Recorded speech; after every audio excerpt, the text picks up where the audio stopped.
السلام علیکم ورحمۃ اللہ وبرکاتہ۔ آج میں آپ سب کو نماز میں دل لگانے کا طریقہ بتاؤں گی، یعنی کہ اگر ہمارا نماز میں دل نہیں لگتا تو ہمیں اس کے لیے کیا کرنا ہوگا۔ اگر نماز پڑھنے میں ہم سے سستی ہوتی ہے یا نماز پڑھتے وقت ہمارا دھیان کہیں اور چلا جاتا ہے تو اس کے لیے ہمیں کیا کرنا ہوگا۔ جب نماز شروع کرو تو زمین کو دیکھو، کیونکہ مرنے کے بعد ہمیں اسی زمین کے اندر جانا ہے۔ جب رکوع کرو تو پاؤں کو دیکھو، کیونکہ ہماری جان پاؤں سے نکلنا شروع ہوگی۔ جب سجدہ کرو تو ناک کی سمت میں دیکھو، مرنے کے بعد سب سے پہلے ناک ختم ہوگی۔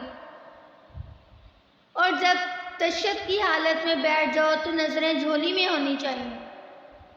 ہمیں خالی جھولی دنیا سے جانا ہے۔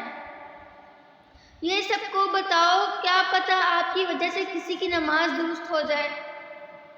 تو مجھے امید ہے آپ سب کو میری ویڈیو ضرور پسند آئی ہوگی۔ اگر آپ لوگوں کو میری ویڈیو پسند آئی ہے تو میری ویڈیو کو لائک کریں، میرے چینل کو سبسکرائب کریں، بیل آئیکن کو پریس کریں اور ویڈیو کو زیادہ سے زیادہ شیئر کریں۔ شکریہ۔